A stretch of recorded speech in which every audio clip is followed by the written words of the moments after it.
Alright, I've decided it's time to end this discussion once and for all. I'm finally going to address a really, really annoying definition.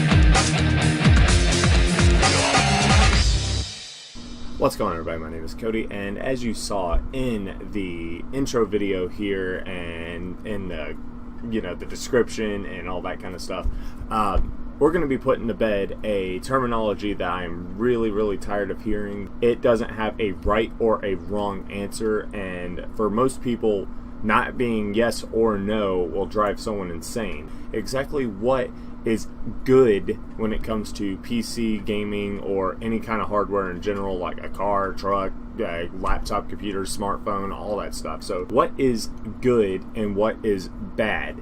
It really depends on who you are and what you're doing. For example, HP, Dell, Toshiba, Acer, Asus, all of them, they sell all these different computers. It's really confusing to people. I don't know if this one's good, this one's bad. It's got 4 gigs, 8 gigs, 12 gigs, 16 gigs, all the gigs. Terabyte hard drive, it doesn't have a terabyte. What do I need? What is all of this? What are these numbers? Why are those here? Why is that there? What color is polka dot supposed to be? Why is the sky blue? Here's how you answer your own problem. What do you need the system to do? Go on Facebook, YouTube, to be able to work on the SETI project, Bitcoin mining. I hate Bitcoin. That's a topic for another day. And this whole video, by the way, is being spawned from one chat that I just got, because I've had to answer the same question about 50 times in the last 3 days. I figured that I would put it to bed once and for all. For someone that's doing like Facebook and all that kind of stuff, X computer over here with lower end specs is good. For me, it would not do me well at all, as I do video production, editing, game design.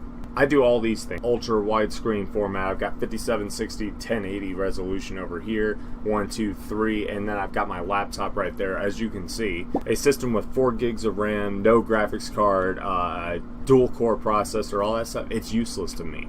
So no, your good is not my good. My laptop right there is a $1,600 one, and it's barely good to me. Sort of do video production on games. I can run Warframe. It's almost good. But to that $200 person, this would be like dropping a nuke on the anthill instead of a little firecracker. To them, that is yonder too much, but to me, it's almost not enough. Good is a subjective term that does not have a right or a wrong answer that will suit everybody. You have to figure out what your needs are. You want to exceed them a little bit. That way, you'll also have the headroom for when things become more demanding, to where your $500 computer doesn't become useless after 6 months.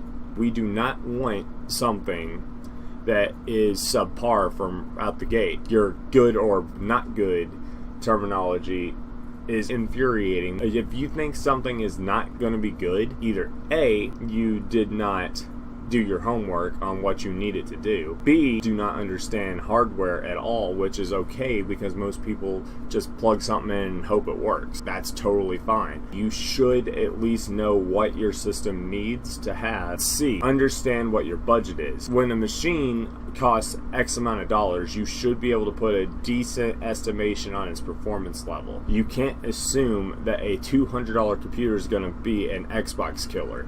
You need to spend no less than $500 on a computer to exceed a PlayStation 3 or an Xbox 360, an $800 system roughly to be able to fully exceed an Xbox One or PS4 because of cryptocurrency people. They've made RAM, CPUs, and GPU prices skyrocket. Every one of those people are losing money at this point, and that's why I think Bitcoin mining is stupid. I don't like the phrase, is this good? For the answer is going to be no. It's not good. The reason? You're asking me if it's good. My answer is not going to be your answer, and you need to think about what your programs need to have. If a program says you need to have a dual-core processor, you get a quad-core, so you have double the requirement. Your program is not the only thing that's using those resources.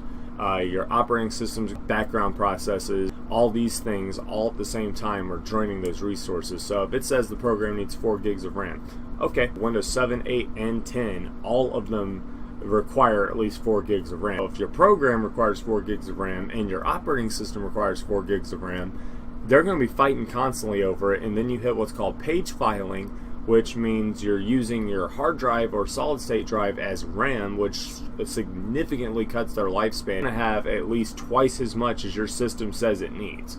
That way you have all the headroom. If you're using Chrome, you might have a tab open that uses 2 gigs of RAM right there. So now you have a deficit of 8 plus 2, so now you are 10 gigabytes under what you actually need to have. So any computer that has 4 gigs of RAM or less, you avoid like the plague. 8 gigabytes is okay.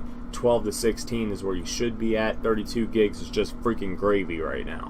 So anyway, guys, that explains why I do not like the phrase good.